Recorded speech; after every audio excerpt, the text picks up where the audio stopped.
Ni ye bamanankan kunnafoni kɛnɛ dayɛlɛnnen ye Cherifla télé studio fɔlɔ kɔnɔ. An ka foli ni waliɲumandɔn bɛ aw ye. Nin tuma in b'a sɔrɔ aw minnu sigilen n'u k'aw ɲɛmada walasa kunnafoni min bɛ sɔrɔ Mali kun kan ani diɲɛ fan wɛrɛw kun kan nin y'a tuma selen. Bi bamanankan n'a kunnafoni n'a kumabaw filɛ nin ye. Décembre kalo tile 3 ministre mun ɲɛsinen don kɛnɛyako kunkanko ɲɛnabɔli ma an ka jamana kɔnɔ. A taara kanam na a ka kanam taga in kun de walasa ka taa jateminɛ kɛ amoko kun kan ani ɲɛmaw ka hakili falen na da sera gɛlɛyaw ma gɛlɛyaw fɛn fɛn bɛ amoko la an bɛ wagati min na i ko bi da sera olu bɛɛ ma. O kɔfɛ commission vérité justice et réconciliation ɲɛmaw ye kunnafonidi kɛnɛ dɔ sigi sen kan walasa ka ɲɛfɔli kɛ kunnafonidilaw ye bin kɛra maa minnu kan u ka ɲɔgɔn kunbɛnba min bɛna kɛ décembre kalo tile 8 kuma da bɛ di ma ni daluya minnu ye k'o ɲɛfɔ kunnafonidilaw ye. O fana kɔfɛ alisilamɛya dɛmɛtɔn bolofara min bɛ Faransi jamana kɔnɔna la olu ye dɛmɛ kɛ k'a ɲɛsin tungarankew ma minnu bɛ gɛlɛya kɔnɔ. Dɛmɛ in yɛrɛ musaka bi jɔ CFA wari miliyɔn 1 ani 140,000 na. Ninnu de ye bamanankan kunnafoni n'a kumabaw ye mun bɛna walawala aw ye sɔɔni.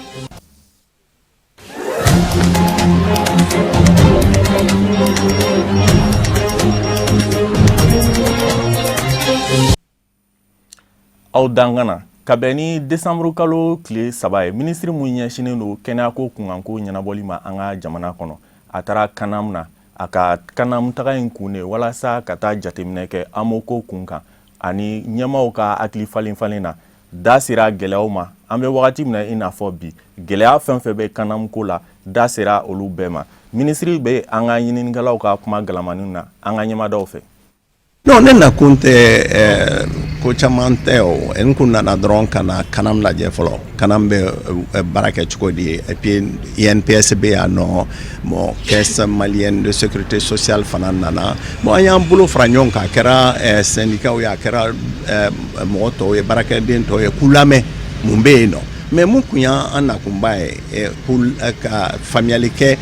an bɛ se ka amo ye mun kun jɔra o bɛ se ka o joli bɛ se ka laban cogoya min na bi parce que ne kun ye n kan di pharmacien ma o ni ala sɔnna wari mun kun bɛ yen nɔ mun kun ma di o bɛna d'u ma n y'a dɔn an ka baarakɛ mɔgɔw INPS ni caisse malienne de sécurité sociale ani kanam o y'u bolo fara ɲɔgɔn kan n y'a dɔn o kɛra o bilala ka taa di banque ma non ni ala sɔnna ni amo ye mun kun jɔra a bɛ daminɛ kura ye an bɛ mun ɲinina o tɛ dɔrɔn ka kɛ bi a ka kɛ wa sini tuguni a kana jɔ an t'o de fɛ bilen an bɛ fɛ ka baara kɛ ani pharmaciens ni bɛɛ dalajɛlen k'an bolo fara ɲɔgɔn kan parce que amo in ye fɛn ɲɛnamanba de fantanw jigi don foyi wɛrɛ t'u bolo ni bi ni banana ni amo t'i bolo pour que ka se ka fura sɔrɔ pour que ka se ka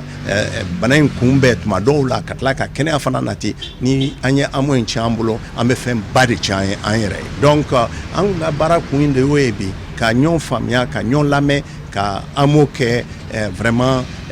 réalité an ka mɔgɔw bɛɛ bolo ka ani pharmaciens fana ka se ka kuma ani baarakɛlaw ka se ka kuma k'a lajɛ an bɛ se ka mun kɛ pour que nin fɛn sugu kana kɛ bilen wa yuruku in kɔni n'an m'o kunbɛn a tɛ ɲɛnabɔ parce que a kɛra assuré ye o a kɛra pharmaciens ye o a kɛra minnu b'a sɛbɛn ka ordonnance di mɔgɔw ma o fo yuruku ni an ka se ka vraiment cogoya sɔrɔ a la mun bɛ se k'an dɛmɛ fana o ye ka informatiser dɔɔni c'est-à-dire que papier caman minnu bɛ di an bɛ se k'olu fana don machine kuraw kɔnɔ cogoya min na sisan pour que ka faamuyali k'a la ni mɔgɔ mun et puis an bɛ mun fana fɔ mɔgɔw ye carte dilen b'aw ma sisan a ye nin carte amo in mara k'a ɲɛ parce que a kana to a ka tunun aw bolo parce que nin carte in ale de bɛ i dɛmɛ ka na k'a sɔrɔ mɔgɔ tɛna namara k'i ka ko la k'i anw dɛmɛ an ka se kɛ wari sara joona pour que aw ka se ka furaw sɔrɔ joona donc carte nin fana minɛni o ye koba de y'an bolo n y'a mɛn mɔgɔ dɔw da k'a fɔ ko ko nin carte n'a tun n'a ye bɛ taa bi in na mɔgɔ si ma wari sara a ka carte tununko la mais an bɛ se ka mun fɔ mɔgɔw ye dɔrɔn a y'aw jija a ka carte in mara ka ɲɛ parce que ni carte in tunna bolo wajibi be kɛ fo i ka se ka fitinin sara pour que ka carte in sɔrɔ kɔrɔ ye ni a tɔ kɔni bɛ pharmacien bolo parce que an kɔni bɛ se ka mun fɔ mun ka gɛlɛn ma o ye fantanw ta ye bon ne y'a lawudu ta k'a fɔ ko bi tarata don in na ni ala na kira sɔnna ma an bɛ wari sara pharmacien ninnu bɛɛ donc a tɔ bɛ pharmacien bolo an kɔni bɛ mun ɲini dɔrɔn u kana nin jɔ fantanw ye fantanw de ka ko ka gɛlɛn ma n'a bɛɛ ye wari bɛ minnu bolo olu bɛ se ka taa fura san mais fantan minnu fɛn t'u bolo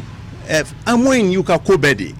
i mana taga dɔgɔtɔrɔso la ni wulila sɔgɔma ni i den man kɛnɛ ni ordonnance dir'i ma ni taara i jɔ pharmacie la k'a fɔ ko fura tɛ se k'a d'i ma o de ka gɛlɛn an bɛ mun ɲinina bi dɔrɔn an bɛɛ k'an bolo fara ɲɔgɔn kan parce que kɛnɛya n'o tɛ yen nɔ foyi tɛ yen. Finitigilakaw ka kalanyɔrɔ mun tɔgɔ dalen don Aliou Blondin Bey la o ni Institut des Nations Unies pour la recherche de la formation olu ni Allemagne ka lasigiden ka bolodi ɲɔgɔnman kɔnɔna la kalan dɔ baaraw nun donna an ka jamana kɔnɔ k'a ɲɛsin finitigilakaw ma minnu fana ɲɛsinen n'o bɛɛ ma an b'aw ladɔnniya k'a fɔ baara ninnu yɛrɛ nun donna ka bɛn ni décembre kalo tile 3 ye Boubacar Traoré ani Samba Traoré tun bɛ Cherifla Jabaransiw tɔgɔ la. Ni tile fila kalanbulon in a bɛ tali kɛ kɛrɛnkɛrɛnnen la polisilaka minnu bɛ diɲɛ jɛrɛjɛkuluba ka bolo kan n'u kama Nations Unies ni olu kɛlen don k'an an dɛmɛ an ka jamana kɔnɔna na lakanani nasira la dɔwɛrɛ tɛ cogoya min na maaw hakilina bɛ se ka kɛ kelen ye u sen dili bɛ se ka don cogoya min na kɛlɛ bolofaraw kɛnɛ kan. Séminaire in a organisera école de maintien de la paix Aliou Blondin Bey fɛ an ye an teriw wele minnu bɛ bɔ an kɛrɛfɛ jamanaw la n'u bɛna MINUSMA dɛmɛ a ka baara la polisilakaw a séminaire in kun ye mun ye Allemagne ko kabini 2016 k'an ka fara ɲɔgɔn kan ko ka formation kɛ yani polisi minnu bɛ bɔ u ka dugu la ka na MINUSMA la k'u former k'a yir'u la danger minnu bɛ sur le terrain u bɛ se k'o éviter cogo min na donc an ye formation in kɛ kabini 2016 fo bi gɛlɛya dɔɔni yera a kɔnɔ donc zen in na an ye u ka ɲɛmɔgɔw wele kana an ka fara ɲɔgɔn kan yana an ka phase kura daminɛ en 2020 pour que gɛlɛya minnu yera a kɔnɔ an k'olu gɛlɛyaw épargner san nataw la donc an bɛna tile fila baara kɛ k'a lajɛ formation yɛrɛ kɔnɔna la an mago bɛ mun de la ani an ka duguw ni ɲɔgɔn cɛ communication bɛ se ka kɛ cogo di k'a sɔrɔ gɛlɛya ma don a la ani n'u sera Bamakɔ yan u n'u ka mɔgɔw bɛ se ka lasɔrɔ cogo di ani u ni école yɛrɛ ka danaya bɛ se ka pérenniser cogo min na. Maa min ɲɛsilen don nin ko in labɛnni ma a y'a yira k'a fɔ ni kalan in bɛ se ka nafa caman di u ma k'a sababu kɛ an'u bilasira fɛn caman na. Bolo nafaba de bɛ nin formation na yanni an ka nin formation in daminɛ gɛlɛyaba de tun bɛ polisilakaw kan MINUSMA baara la parce que yanni u ka na u tun t'a dɔn fɔlɔ u ka baara ye mun ye u tun t'a dɔn Mali yɛrɛ bɛ cogo min u t'a dɔn Mali kɛlɛ mun b'a kɔnɔ a sɔrɔla mun fɛ a bɛ se ka ban cogo min n'i y'a mɛn i bɛna mɔgɔ dɛmɛ a ka kɛlɛ la f'i k'a dɔn kɛlɛ kun yɛrɛ ye mun ye e bɛ se k'a dɛmɛ cogo min na kɛlɛ fana ka ban an bɛ t'o de ɲɛf'u ye donc u bɛ se yan u b'a sɔrɔ olu yɛrɛ b'a dɔn u kan ka mun kɛ u bɛ caman nɔgɔya u ka baara la. Ni tile fila kalan in senkɔrɔma dondonnen don ni Allemagne ka ambassade min sigilen don an fɛ yan Mali la yan nɔ. Allemagne ka ambassade tun bɛ kɛnɛ kan parce que Allemagne de ye ni formation ninnu bɛɛ kɔdondobaga ye Allemagne de bɛ wari bɔ walasa formation ninnu ka kɛ n'an bɛ taa duguw la ka taa mɔgɔw former mɔgɔ minnu bɛ taa formation kɛ o mɔgɔ minnu bɛ former olu ka dumuni sɔngɔw o Allemagne de jɔlen bɛ n'o bɛɛ musaka ye o de la an ye Allemagne ka ambassade wele u kana u fana k'a ye k'a dɔn an bɛ ka baara ɲuman min kɛ MINUSMA wele kun ye mun ye parce que mɔgɔ minnu bɛ taa former u bɛɛ bɛ tila ka na baara kɛ MINUSMA de donc a formation in tɛ se ka taa ka MINUSMA to fo MINUSMA fana ka n'a fɔ an ka formation jɔda jumɛn de bɛ olu ye est ce que an bɛ mɔgɔ minnu former n'u nana u ka baara kɛcogo ka ɲi MINUSMA fɛ wa olu bɛ fɛ an k'u former ka taa sira jumɛn fɛ walasa u ka MINUSMA baara kɛ o de MINUSMA fana représenter kun ye. Ni kalanbulon in dayɛlɛli kun cɛra ni jaw tali ye min bɛna se ka kɛ siniɲɛsigi ye. Jɛkulu mun bɛ wele commission vérité justice et réconciliation o ɲɛmaaw ye kunnafonidi kɛnɛ dɔ sigi sen kan walasa ka ɲɛfɔli kɛ kunnafonidilaw ye ɲɔgɔn kunbɛba min bɛna kɛ décembre kalo tile 8 kumada bɛ di binkɛra maa minnu kan kumada bɛ d'u ma ni daluya minnu ye k'o ɲɛfɔ kunnafonidilaw ye Mariétou Diallo ani Baba Keita tun bɛ Cherifla Jabaransiw tɔgɔ la. CVJR n'ale cakɛda ye min sigila sen kan walasa ka tiɲɛ fɔ kiiri ka tigɛ ni ka maaw fara ɲɔgɔn kan bɛn ani kelenya ka sinsin. O président ye kunnafonidi kɛnɛ sigi sen kan walasa ka ɲɛfɔli kɛ don kɛnɛkɛrɛnnen min sigilen no sen kan. Don min sen fɛ dankarikɛla minnu ka hakɛ la nord la an ka jamana kɔrɔyan fan fɛ banbaci walew fɛ ani banbanci mɔgɔw fɛ olu kana diɲɛma ɲana kana u ka sɛgɛn ɲɛfɔ fɛɛrɛ ka se ka sɔrɔ a la minnu bɛ furakɛ olu ka furakɛ. Audience publique a bɛ na kɛ siɲɛ 6 nka siɲɛ fɔlɔ in ta o bolodalen no ka bɛn décembre kalo tile 8 ma san 2019 CICB la. Wele bilalen no jamanadenw ma fo ka taa se dankarikɛla minnu ka hakɛ la n'olu bɛ n'a ɲɛfɔ ko minnu kɛra u la o bɛ na to u dusukun bɛ lafiya. CVJR walasa ni don kɛrɛnkɛrɛnnen ka labɛn ka ɲa a ye kunnafonidilaw hakili sɔmi baaraw yɛrɛ bɛ na kɛ cogo min na ani mɔgɔ bɛ se ka don sali kɔnɔ cogo min na fo ka taa se dankarikɛla mɔgɔ minnu ka hakɛ la n'olu bɛ na u ka problème ɲɛfɔ jama ye olu sugandila cogo min na nunu bɛɛ lajɛlen kɛra babu sen ye min walawalala CVJR président fɛ Ousmane Sidibe a y'a yira k'a fɔ fana kunnafonidila minnu bɛ se ka taa nin kɛnɛ in kan a ka kan u ka yamaruya sɛbɛn sɔrɔ a bɛ fɔ min ma ko accréditation ni audience publique in siɲɛ fɔlɔ tɛmɛnen kɔfɛ dɔwɛrɛw bɛna boloda fo siɲɛ 6 k'aw ladɔnniya k'a fɔ ko CVJR sigila sen kan walasa ka maaw cɛlafɔ bɛn ni kelenya ka segi kana an ka jamana kɔnɔ. Jɛkulu min bɛ wele association Aliou Badru olu ni Sogonikɔ denmisɛnninw ka jɛkulu u jɛra ka taa Mali silamɛw ka jɛkuluba groupement des leaders spirituels maa ɲɛma au conseil islamique maa ɲɛma alisilamɛya dɛmɛtɔn ansaru ɲɛjɔyɔrɔ an karamɔgɔ Seydi Cherif Usman Madani Haidara fɛ Bangoni Janginɛbugu la sigida fɔlɔ la Cherifla duba kɔnɔ walasa ka t'u ka jɛkulu yira ani ka dugawu ɲini an karamɔgɔ fɛ. An b'a ladɔnniya k'a fɔ nin baara ninnu yɛrɛ kɛra ka bɛn décembre kalo tile 3 ma. Lutu Sidibe ani Kafunɛ Bacili tun bɛ Cherifla Jabaranso tɔgɔ la. Ni nin bɔnye ye Sogonikɔ kin sifinakaw fɛ ka bɔ Bamako sigida 6nan kɔnɔ u b'a fɛ ni ka na waleɲuman dɔ foli de kɛ ka ɲɛsin alisilamɛya dɛmɛtɔn ansaru ɲɛjɔyɔrɔ Mali silamɛtɔn Haut Conseil Islamique du Mali maa ɲɛma Mali silamɛ dinɛ ɲɛmɔgɔw ka fara ɲɔgɔn kan jɛkuluba groupement des leaders spirituels musulmans du Mali maa ɲɛma ma an fa ani an karamɔgɔba a Seydi Cherif Usman Madani Haidara ani ka se k'a ka bilasiralikanw a n'a ka duwawuw sɔrɔ baara minnu bolodalen don sifinaka ninnu fɛ ka bɔ Sogonikɔ wajuli kɛnɛba bɛ nana sigi sen kan u fɛ u ye min bonya n'a karama ta k'a di karamɔgɔ Haidara ma. Su in an sera yan an nana ka na an ka jɛkulu bonya don karamɔgɔ la kɔfɛ ka ɲini a fɛ an bɛ fɛ ka wajuba labɛn ka taa an ka quartier la n'o ye Sogonikɔ ye ka taa dugawu kɛ quartier ye ka dugawu kɛ quartier denw ye kɔfɛ ka dugawu kɛ an ka jamana ye o kun y'an nakun ye su in na an karamɔgɔ fɛ yan an ye nisɔndiya sɔrɔ kosɛbɛ karamɔgɔ a ye tɔn in bonya a y'a ta Sogonikɔ denmisɛnw bɛɛ lajɛlen u farala ɲɔgɔn kan ka jɛkulu min dilan a y'i kun don a kɔrɔ a yɛrɛ ye bonyaba kan ye wajulu in ni dugawu in labɛn na an b'a fɔ k'a barikada an bɛ Ala deli sini kɛnɛ ni labanko ɲuman Ala k'o di an ma a bɛ ɲɛmɔgɔya min na hali bi Ala k'a ɲɛ a bolo sababu bɛ yɔrɔ yɔrɔ kana ni baara in ɲali a bolo an bɛ Ala deli Ala kana n'o sababu ye Ala ka an n'a sago k'a ye Ala kira hɔrɔma kosɔn tɔn in yɛrɛ min ni ne y'o président ye Ahlul Badri ye mais ni zen Sogonikɔ denmisɛn jɛkulu bɛɛ de farala ɲɔgɔn kan ka na fara anw fana kan ka ɲini an fɛ an ka jɛ ka nin baara in kɛ donc Badru dama tɛ bi komi Sogonikɔ denmisɛn bɛɛ de farala ɲɔgɔn kan ka se ka nin baara in boloda. Mali silamɛ dinɛ ɲɛmɔgɔw ka fara ɲɔgɔn kan jɛkuluba groupement des leaders spirituels musulmans du Mali tɔgɔ la hakili sigidira Sogonikɔ sifinakaw ma k'a fɔ u bɛ se k'u sigi ni silamɛ tɔn in ka yeli ye wajuli kɛnɛ in kan u ka tɔn ɲɛmaaba kɛrɛfɛ barisabu ka d'a kan ko n'i ye wele bila karamɔgɔ Haidara ma o b'a jira k'a fɔ ko silamɛ bɛɛ lajɛlen de welelen don. Nisɔndiyaba bɛ ne bolo bi ka d'a kan ne bɛ commune min na n'o ye commune 6 quartier dɔ de bɛ yen u b'o wele ko Sogonikɔ. O Sogonikɔ kɔnɔna la tɔn dɔ tun bɛ yen ko Ahlul Badri baara ɲɛna u bolo u nana fara ɲɔgɔn kan k'u bɛɛ ka kɛ kelen ye ka se ka Ala ka diinɛ taa ɲɛfɛ mais ne ka nisɔndiya ye min ye u faralen ɲɔgɔn kan u sera ka hakilina fɔlɔfɔlɔ min sɔrɔ o de ye kana se Haut Conseil Islamique président ba ma n'o ye Seydi Cherif Usman Madani Haidara ye ni groupement ɲɛmɔgɔ don ani jamiya ansar din ɲɛmɔgɔ u nana ka na bonya bɛɛ lajɛlen ta k'a di a ma i y'a faamuya ko a denfaya u bɛna wajuru belebele min sigi u b'a fɛ k'a denfaya ta k'a di a ma munna masala ale ka kɛlɛ kun ye min ye o de ye wa'tasimu bihablillahi jami'an wala tafarraqu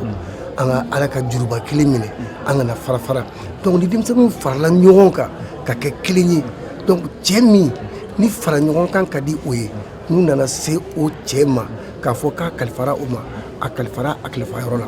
o de diyara ne ye fo k'a dama tɛmɛ ne bɛ denmisɛnnin ninnu fo k'u waleɲuman dɔn u ka nin hakili ɲuman na ka tila k'a yir'u la k'a fɔ u ye fara ɲɔgɔn kan min kɛ u k'u cɛsiri sa u k'u jija lebu kana ye nin ko in na a ko dilen a Seydi Cherif Ousmane Madani Haidara ma kaban a bɛ komi a dira jamana bɛɛ ma a bɛ komi a dira Mali ma a bɛ komi a dira silamɛ jɛkulu bɛɛ lajɛlen ma donc an bɛ dugawu de kɛ sa baara min n'a daminɛnen filɛ u bolo nin ye yala bi ala k'a kɛ ɲɛta ye ala k'a kɛ wasa ye k'a kɛ kunkɔrɔta ye n'a don sera an b'a ɲini silamɛ bɛɛ fɛ mumini bɛɛ fɛ maa o maa ko la ilaha illallah muhammadu rasulullah sallallahu alaihi wa sallam bɛɛ ka bɔ u kana an ka jɛ ka Cherifikɛ dɛmɛ ka denmisɛnninw ka tɔn in ɲɛnɛmaya. Sigi in baaraw bɛɛ lajɛlen kun cɛra ni dugawu don ye. Fondation Musaf Aidara ye kalanbolo dɔ sigi sen kan Bangoni Janginɛbugu la sigida fɔlɔ la mun hakilina bɔra Imam Gawusu Jara la. An b'a ladɔnniya k'a fɔ maa minnu garisɛgɛ donna nin kalan in na u ka dɔnta bɛna bonya diinɛ nasiraw kan ani arabu kalan na. Baba Keita ka sɔrɔlenw don kumakan bɛ lase Musa Fɔnba fɛ karamɔgɔ Musa Fɔnba fɛ. Nin don da ka wuriya kɛnɛ min sigitɔ filɛ nin ye sen kan k'a daminɛ desanburu kalo tile 2 la ka taa bila desanburu kalo tile 6 la maa min ka hakili ɲumanya don a Sɛki Gawusu Jara don Gawusu Jara Mali silamatɔnw ka fara ɲɔgɔn kan jɛkuluba au Conseil islamique du Mali ma ɲɛma Mali silama diinɛ ɲɛmaw ka fara ɲɔgɔn kan jɛkuluba groupement des leaders spirituels musulmans du Mali ma ɲɛma silamɛya dɛmɛtɔ Ansaru ɲɛjɔyɔrɔ a Seyida Cherif Ousmane Madani Haidara ka kalanden jolen don tile 5 kɔnɔ faamuyaw minnu bɛ a la Muhammadul Mustafa diinɛ kunga k'o dɔnni cari ani maaw ni ɲɔgɔn cɛ a ye san jamaw minnu kɛ diinɛ ɲɛɲinini na laɲini tɛ dɔwɛrɛ ye Muhammadul Mustafa diinɛ min bɔra Madinatul Munawwara Muhammadu dayɔrɔ laban la nɛɛma ni kisi b'a ye ka diɲɛ minɛ ni bugu kundangun bɛ o kan ni zamzamiyu bɛ ka bugu ta ka bɔ o kan bi hali bi a bɛ se ka faamu cogo min lɔnda ka wuriya kɛnɛ in bɛ don o de kadira kɔnɔ. An bɛ bɛɛ fo maa dɔ kalandenw a bolo bɛn yɔrɔ ɲɛna formation kɔni bila halisa an tilala dɔ la ka bɛn ni mawludi ye bɛɛ y'o mɔgɔw ka kibaruyaw mɛn ne ma fili an bɛ bɛɛ fo ka segin bɛɛ lajɛlen ɲuman ye an ka foli bɛ bɛɛ ye bitigida tɔgɔ la an bɛ bɛɛ fo Gawusu yɛrɛ k'a fo sijan ni kɛnɛya ala k'o d'an n'a ma labanko ɲuman ala k'o d'an bɛɛ ma. A denkɛ n'o ye Gawusu Kiyasu Jara ye bi wula in na ale kɛlen don ka mɔgɔw fara ɲɔgɔn kan yan kɛnɛ dɔ kan n'o ye formation kɛnɛ ye ka musow lafaamuya ka cɛw lafaamuya Alahu subahanahu wa taala ka diinɛ na mun kosɔn u ka se ka tila ka mɔgɔ wɛrɛw ladɔnniya tuguni an b'o kɛnɛ de ka wulada in na bon o de ye an ka karamɔgɔ ka laɲini ye a ye laɲini min kɛ ni silamɛya ye a ye laɲini min kɛ ni cɛw ye a ye laɲini min kɛ ni musow ye bon ni Kiyasu sera ka o hakili sɔrɔ k'o dɔnni sɔrɔ ka mɔgɔw fara ɲɔgɔn kan walasa u bɛ se ka diinɛ bɔ dibi la k'a bila kɛnɛ kan cogo min na ka diɲɛ lafaamuya cogo min na ka an bɔ fili bolo ka an bila dɔnni bolo ka an bila faamuya bolo an b'o kɛnɛ de ka wulada in na o la nisɔndiya de bɛ anw na bi ani ala foli ni ala barikadali ani ala waleɲuman dɔli. Cherifla den bɛɛ lajɛlen tɔgɔ la ani an fa a Seydi Cherif Ousmane Madani Haidara tɔgɔ la ko ka bɔ ka bɛɛ lajɛlen fo nin kɛnɛ in sigili la alhamdulillah kɛnɛ in sigi kun a y'a yɛrɛ fɔ ka ban parce que an fa ani an karamɔgɔ nin ye ale ka laɲini dɔ la de kɛnɛ ye sabu ale ko de ko ka diinɛ dɔn k'a kalan k'a ɲɛdɔn ka tila ka mɔgɔw former u bɛ se ka kuntunw bɔ dibi la cogoya min na hakili an karamɔgɔ ka laɲini ye o de bon alhamdulillah o kɛnɛ kɔnɔna na bi ala ye an sɔn cɛba dɔ la ni o ye Gawusu Jara ye ale ka cɛsiri a n'a ka timinanja a ye kitabu dɔ de bɔ k'a bɛ fɛ ka kunfin bɔ kunfiya la ka fara Seydi Cherif Ousmane Haidara ta kan sabu bamananw bi kuma dɔ fɔ ko mɔgɔ fa yɛlɛla yiri min na n'i ma se ka yɛlɛ o la i b'i sigi a jukɔrɔ o la mɔgɔw b'a dɔn k'a fɔ k'i bɛ fɛ k'i fa ɲɔgɔn bɔ. tile 5 kɔnɔ baara bɛna kɛ siraw minnu kan o ye alikuranɛ yɛrɛ walawalaliw minnu bɛ a la olu faamu cogo nɔgɔyali limaniya silamɛya diinɛ kɔnɔ an kuntigi Muhamadu nɛɛma ni kisi b'a ye ka hadisa sanumaw minnu bɛ yen dakuru ɲɛ kelen silamɛya kɔrɔlen bɛ se ka faamu cogo min bɛɛ lajɛlen mɔ ni ka nafa bɔ a la a kɛmɛ ka gafe sɛbɛn gafe min sɛbɛnfura ye 31 ɲɔgɔn na ye o bɛɛ lajɛlen na kɛ sababu ye ka baara nɔgɔya faamuya ɲinibaaw bolo. Silamɛya ka hakilina ni silamɛya faamuya ani ala danaya o bɛ kala kɔnɔna la ani hadisa an'o dɔnniw ani ala kɛra ka tariku ani silamɛya tariku ani tuguni fiku n'o ye bato kɛcogoya ye o jɔsenw an'o nana cogoya di ani arabukan yɛrɛ barisa diinɛ in fan dɔ sirilen bɛ arabukan na ani arabukan yɛrɛ dɔnniw n'o ye grammaire sɔrfu ale ni rédaction ale ni dictée ani ka fara balaga kan ani recherche i b'a kɛ cogo di ani tuguni wajulu bɛ tasira jumɛn fɛ ani wajulu kɛcogoya an y'a sigi o kan o de bɛ kala kɔnɔna la nka anw tɛ nin dabɔlen don karamɔgɔ bɛɛ ma a dabɔlen don karamɔgɔ bɛɛ mɔgɔ mɔgɔ n'i ye karamɔgɔ ye i wololen don ani mɔgɔ mɔgɔ ni e ye kalanden ye n'i bɛ fɛ ka dɔ fara i ka dɔnniya kan k'i ka dɔnniya yakubaya i wololen don. A ma ladɔniya k'a fɔ a Cheikh Gawusu Jara a ka fondation n'a tɔgɔ dalen don ko fondation Mustafa Haidara pour l'étude et la formation. A fondation tɔgɔ dalen don Ala ma hinɛna an karamɔgɔ a Seyɛd Mustafa Haidara de la n'o ye Zamzami yu den ye dabama ka wele sera min ma funɛnkɛniya la a y'a ka daw yɛlɛ ɲinande baaraw n'o donna ni alikuranna sanuma kalanni ye ka dɔnda kawuriya kɛnɛ n'u don. Alisilamɛya dɛmɛtɔn bolofaran bɛ Faransi kɔnɔna la alisilamɛya dɛmɛtɔn Ansar bolofaran bɛ Faransi kɔnɔna la olu ye dɛmɛ kɛ ni suma ani makoɲaminan dɔw ye k'a ɲɛsin tungarankew ma Faransi kɔnɔ minnu bɛ gɛlɛya kɔnɔ dɛmɛ in yɛrɛ musaka bɛ jɔ sefa wari miliyɔn 1,440,000 na an ka kafunɛ bacili lamɛn a bɛ ɲɛfɔli caman kɛ a ko kun kan. Ni adamadenya dɛmɛli waleya mun ni a ŋaniya ɲuman bɔra Faransi alisilamɛya dɛmɛtɔn ansaru la ka ɲɛsin u balimaw ma gɛnenw ma foyer baara kɔnɔ Montreuil a bɛ don u ka baara bolodalenw de kadara kɔnɔ baara bolodali min bɛ tali kɛ dɛmɛ ɲɔgɔnyali kan kɛrɛnkɛrɛnnenya la ka ɲɛsin buna adamadenw ma minnu bɛ degun kɔnɔ n'u mago bɛ dɛmɛ la baara in kɛra ni kuntilenna min fana ye o bɛ tali kɛ alisilamɛya dɛmɛtɔn ansaru ɲɛjɔyɔrɔ an fa ani an karamɔgɔba a Seyid Cherifla Usman Madani Haidara ka kuntilennaw a n'a ka laɲiniw kan n'o de ye ka dɛmɛ don adamadenya yɛrɛ ma seko ani damayira la i se mana kɛ fɛn min ye baara ɲuman na i k'o nɔ bila o de sen fɛ Faransi alisilamɛya dɛmɛtɔn ansaru y'u kɔngɔn fa k'a bɔ k'a ton dɛmɛ ɲɔgɔnya la ka ɲɛsin expulsionw ma lajalifɛnw na malobɔrɔw birifiniw tasalew nɔnɔmugu ani dumunifɛn caman wɛrɛw i n'a fɔ komi boîte de conserve buna adamadeni mago bɛ jɔ fɛn o fɛn na a bɛɛ lajɛlen dɔ tun bɛ dɛmɛ in na min musaka tari jɔ sefa wari miliyɔn 1,440,000 na k'o kɛ dɛmɛ ye ka ɲɛsin u badenw ma minnu ni dɛmɛ ɲɔgɔnya ka kan n'u bɛ degun kɔnɔ. Ni adamadenya dɛmɛli waleya ɲuman min ni a kɛlen filɛ nin ye Faransi alisilamɛya dɛmɛtɔn ansaru fɛ dɛmɛ in dira di kuma na wa a sera a seyɔrɔ ɲuman na ni ko nisɔndiyabagatɔ ma k'a ka tasuma faga n'a ɲɛji m'a faga a nunji b'a faga maa minnu garisɛgɛ donna dɛmɛ ɲɔgɔnya waleya in na u ye wale ɲuman dɔ foli kɛ ka ɲɛsin alisilamɛya dɛmɛtɔn ansaru ma minnu bɛ Faransi jamana kɔnɔ foli kɛrɛnkɛrɛnna ka ɲɛsin alisilamɛya dɛmɛtɔn ansaru ɲɛjɔyɔrɔ Mali silamɛtɔn Haut Conseil Islamique du Mali ma ɲɛma Mali silamɛ diinɛ ɲɛmɔgɔw ka fara ɲɔgɔn kan jɛkuluba groupement des leaders spirituels musulmans du Mali ma ɲɛma ma an fa ani an karamɔgɔba a Seyid Cherifla Usman Madani Haidara ka da ka waleya ɲumanw kan adamadenya ɲɔgɔn dɛmɛ kadara kɔnɔ ka da ka cɛsiri baaraw kan sɛngɛbali ɲinɛbali minnu ni olu walankatara n'a nafa sera diɲɛ bɛɛ lajɛlen ma ɲɔgɔn dɛmɛ baaraw jamana jɔ baaraw bɛn ni kelenɲɔgɔnya ani sigiɲɔgɔnfɛn ni yafa ɲɔgɔnma baaraw ɲinini na ani alisilamɛya diinɛ yɛrɛ kɔrɔtali la Faransi alisilamɛya dɛmɛtɔn ansaru ye weleweleda kɛ k'u kana bɔ Mali jamana ma ɲɛmaw ma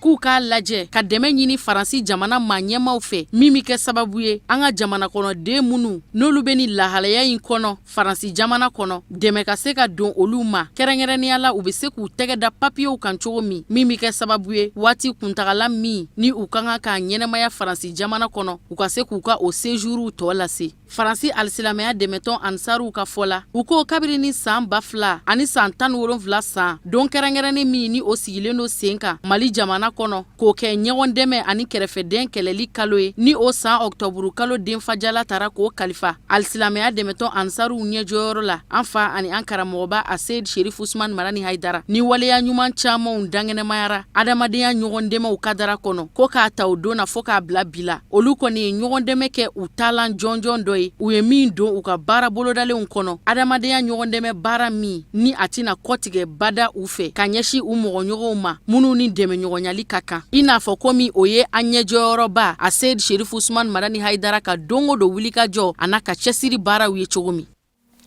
Canal Plus ɲɛmaa mun bɛ Faransi n'ale ɲɛsinen don telew ma ani Canal Plus ɲɛmaa mun bɛ Mali kɔnɔ yan nɔ olu n'u nɔfɛ tugumɔgɔw nana Cherifla Jabala la Moribabugu walasa kana Cherifla télé yɛrɛ baara tagacogo bɛɛ lajɛlen lajɛ. U nɔfɛ Mariétou Diallo ani Abdoulaye Sogodogo tun bɛ yen nɔ. An ka ɲɛmadaw ka sɔrɔlenw na.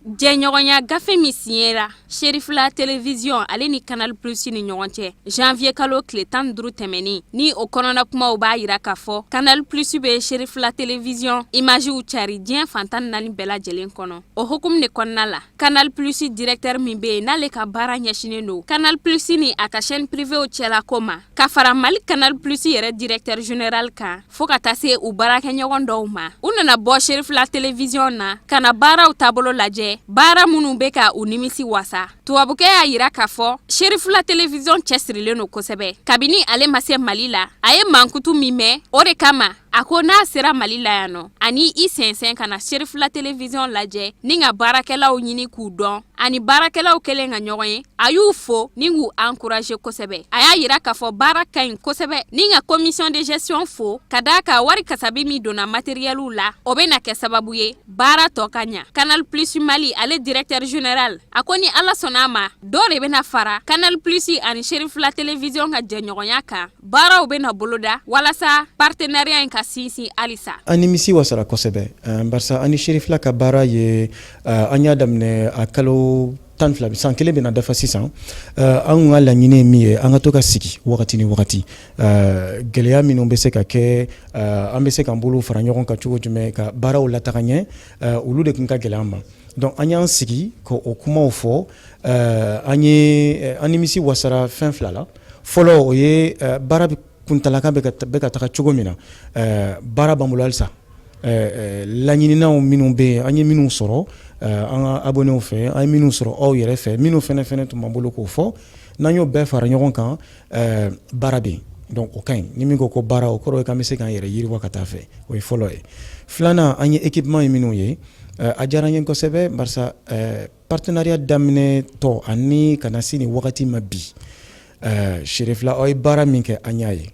a kɛra équipement ye o a kɛra mɔgɔw yɛrɛ ka développement ye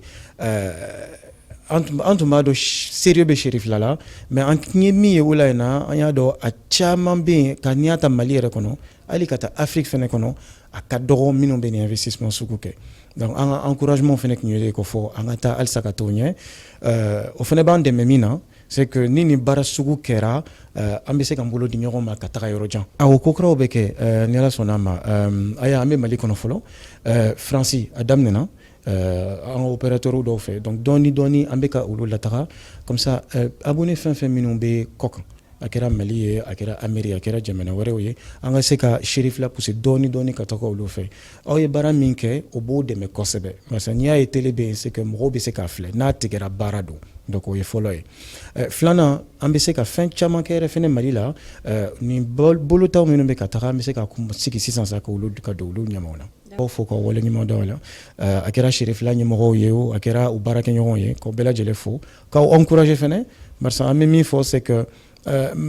télévision n'i y'a mɛn filɛli an b'a fɔ ma tubabukan na service de don o service la f'i k'a bila i dusukun na niveau dɔ la k'i ka investissement kɛ Cherifla aw sera k'o kɛ an ka kɔni laɲini min ye aw k'a yira tɔw la a sérieux na investissement bɛ se ka kɛ cogo min na barisa an ka se ka Cherifla caman fɛnɛ sɔrɔ. Cherifla Télévision commission de gestion a ɲɛmaa fɛnɛ y'a ka nisɔndiya yira kosɛbɛ barisabula n'i y'a ye k'a fɔ partenaires bɛna bɔ an ɲɛ k'u nisɔndiya ni k'u nimisi wasa o bɛ sɔrɔ personnel ka baara fɛ a y'a ka jamakulu hakilila sigi don n'a nataw la u k'u cɛsiri ka dɔ fara baara ɲɛ kan jabarani filɛbagaw halisa olu nimisi ka wasa. An bɔra ka Canal Plus sɔrɔ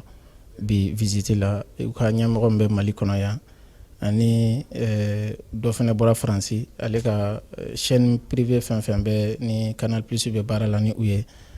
farafinna ani farajɛ la donc ale de ye o ɲɛmɔgɔba ye u nana bɔ an fɛ ka na lajɛli kɛ comme an ye bɛnkan sɛbɛn dɔw kɛ kabini le 15 janvier u nana baarakɛcogo lajɛ ka na baarakɛminɛnw lajɛ o baarakɛ gafe min fɛnɛ n'an y'a bolonɔ bila an fila ni ɲɔgɔn cɛ o labɛnni fɛnɛ comme on appelle a contrat bɛna ban sɔɔni donc an bɛ se ka min fɔ o de an nimisi wasara sabula u ye fɛn caman fɔ an ɲɛna fɛn minnu n'a bɛ taa encouragement hukumu kɔnɔna na sabula u ko u mɛnna télévision lajɛ la mais vraiment Cherifla TV la u ye fɛn min n'a y'u nimisi wasa kosɛbɛ bon hakili la o tɛ se ka kɛ dɔwɛrɛ ye commission de gestion ka gestion ani baarakɛlaw fana ka wuli ka jɔ donc an bɛ se ka min ɲini hali bi baaraw ka se ka kɛ parce que investissement min kɛra 2019 in kɔnɔ a bonyana kosɛbɛ komi olu yɛrɛ y'a ye hali bi minɛn kuraw bɛ sira la ka na ni ala sɔnna yanni san ka yɛlɛma olu fana bɛna baara daminɛ pour que studio Cherifla TV studio ka kɛ a ɲɔgɔn kana kɛ Mali kɔnɔna na an b'o baaraw la donc an nisɔndiyara hali bi baara de bɛ yen dɔrɔn an b'a fɔ baarakɛlaw bɛɛ u ka wuli ka jɔ kɛ sabula télévision tɛ ko nɔgɔmani ye tuguni a tɛna kɛ ko nɔgɔmani ye donc pour que objectif minnu bɛ an bolo olu bɛ se ka tɛ minnu fana danaya da an kan ka an bila a baara la olu fana bɛ se ka nimisi wasa cogoya min na an karamɔgɔ yɛrɛ n'o ye Seydi Cherif Ousmane Madani Aidara ye télévision ni ale y'a dayɛlɛ a dusu ka se ka sumaya parce que a kun tɛ dɔwɛrɛ maliyɛn bɛ yɔrɔ o yɔrɔ diɲɛ fan bɛɛ ka se ka kunnafoni ɲuman ani Mali kibaruyaw la hakili la an b'o baara de la ni ala sɔnna an bɛ message min di baarakɛlaw ma o de ye comme n y'a fɔ cogo min cɛsiri ni centre jala kun ye kelen ye a ka kɛ 10 ye an yɛrɛ fɛnɛ minnu bɛ gestion na n'an ka centre jala kun ye kelen ye an ka kɛ 10 ye n'o fila farala ɲɔgɔn kan an tɛ dɛsɛ sabula 2020 na ni ala sɔnna baara caman de bɛ Cherifla TV bolo ka kɛ mais a tɛ se ka lawaleya ni baarakɛlaw ma wuli ka jɔ kɛ ka u tɛgɛ di ɲɔgɔn ma an bɛ bɛn ni kelenya an b'o de fɛnɛ ɲini baarakɛlaw fɛ ani an yɛrɛ fɛ pour que télévision ni maliyɛnw sigilen bɛ ka an kɔnɔ nimisi wasa de hukumu kɔnɔna na o nimisi wasa ni o bɛ se ka sɔrɔ cogo min Cherifla TV ale bɛ bouquet bɛɛ sanfɛ donc distributeur fɛn fɛn bɛ yen nɔ Mali kɔnɔ ani Mali kɔfɛ sabula ni tema fɛnɛ an tɛgɛ di ɲɔgɔn ma minnu bɛ Faransi olu bɛ se ka an sɔrɔ firi kan olu y'a daminɛ yɛrɛ a mɛnna déjà donc ni i sera o stade la kulonkɛ tɛ yen tuguni sabula service tigɛli o tɛ daga an bolo donc an b'a ɲini u fɛ u ka wuli ka jɔ kɛ pour que danaya minnu b'an kan o danaya bɛ se ka sinsin cogo min visite in senfɛ kabini salle de réunion fo ka taa se monte satellitaire ma tubabukɛ donna biro kelen-kelenna bɛɛ lajɛlen kɔnɔ ka baarakɛminɛnw lajɛ ni ka baarakɛlaw fo an ka karamɔgɔ Musa Fɔn b'a lamɛn walasa ka diɲɛ fan wɛrɛ kibaruyaw dɔn.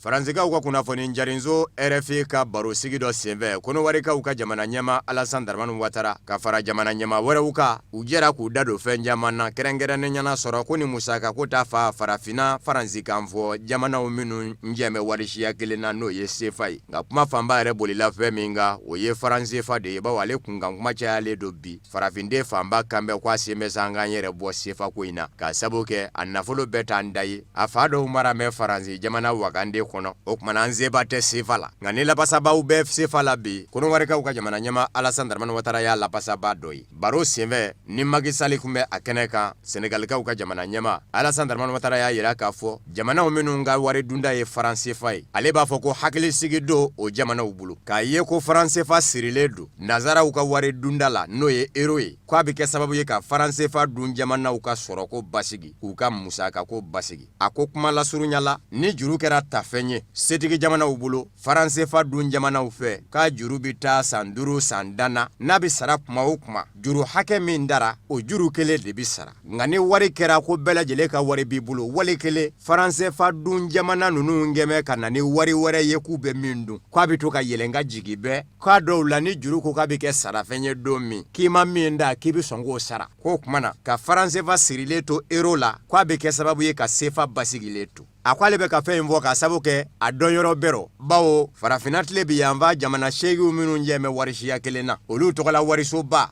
Banque centrale des États de l'Afrique de l'Ouest BCEAO ale kɛra o ɲɛmaa ye ka tɛmɛ o kuma tɛnɛni ma na min fɔ bama ɲɛkili ko la k'o dɔn b'a lajɛ y'o fɔ a ko wa franc CFA min bɛ an bolo n'an bɛ k'o dun k'o de kɛn bɛ sababu ye juruw minnu bɛ an gana a juruw kɛn tɛ gɛrɛndɛba ye an bolo nin b'a jira k'a fɔ jamana ɲɛma a dɔn bɛ ni sira min ye a y'o sira kelen de bɔ n'o ye franc CFA lapasali ye nka jateminɛkɛlaw y'a jira k'a fɔ farafina faransi kan fɔ jamanaw minnu ka wari dunda kɛn bɛ franc CFA ye a jamana ɲɛmaw tilan bɛ tilayɔrɔ fila minnu ko ko an k'an yɛrɛ ta ka bɔ franc CFA la ani minnu ko ko an ka to a la nka Alassane Dramane Ouattara yɛrɛ kɔni bolo n'a ma ɲa k'a fɔ yɛlɛma kɔni bɛ don franc CFA la tɔgɔ de ka yɛlɛma ka CFA ko bɔ yen ka na ni tɔgɔ wɛrɛ ye nka yɛrɛ bɛ cogo ni min na yɛlɛma kana don o la.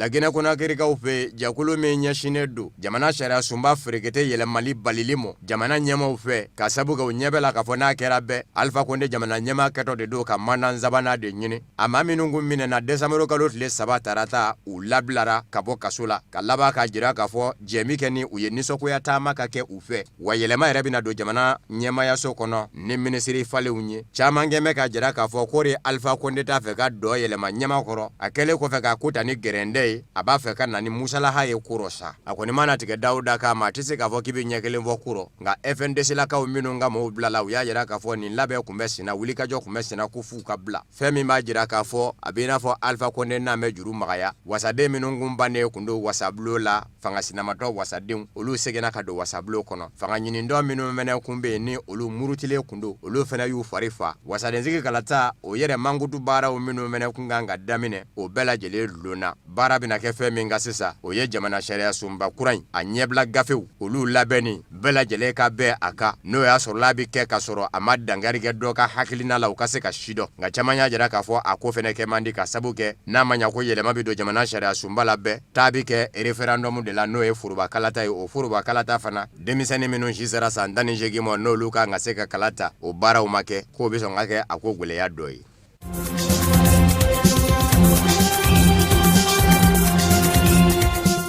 Guinée Bissau Kaufe, Desamoro Kalot Lemuga ane konondo, Jamana Kundigesiki Kalata Takuflana du, Ngakabini Kele, Bela Jelek Nyangume Kibulu Monabo Mami Nofena na Joro Sabana na Nuno Nabiam, Ayema Kelenzugandi Maflaula, Kafara Oka, Umaru Sisoko Ambalu, Uyutekano Blabengan Zebena, Senegal Dugubala Dakar Kabeni Taratai, Nuno Nabiam ya Yerakafo, Aleye Umaru Sisoko Ambalu Sugandika, Sabuke Kabini Yerema Horonya sur la Guinée Bissau Jamana fe, PAIGC Fanginindo de Beka Guinée Bissau Jamana Marakwase Mesa Bela Jele Sengado Jamana Maralila, Abarata, Ministry Nyama Koro Tokele, ni Oye, Domingo Simo Sheperera ye Okunya Nyina Fakana Fara Eka, Nga Labanaka, Ministry Nyama Koro Flana de Sugani ni Oye Umaru Sisoko Ambaluye. Minu Nyengalike ko muna aye Senegali Faba Dakaru Sugandi Kataka Ningo Keye. Uya Yeraka fo Olu Yerubulo Jamana Minu Ndabe Guinée Bissau Kungangola Kaseka Basigi, ni Jamana be min varande doka ka dokele Oye Senegali Jamana de Okora ye kafo Lagine Conakry naka Jamana Nyama Alpha Konde Oya Dajira Surnani Dola Nini Umaru Sisoko Ambaloni Nuno Nabia Mungapmai PAIGC Fanganyini Ndoko na Tiye Ochokola ka Sabuke kwa sada ina PAIGC laka ukunya jira kafo Magisal Senegali Jamana Nyama Beki Dadu Guinée Bissau Kungangola Kerengere Ninyana Feuna Feminu Ndanye Salala.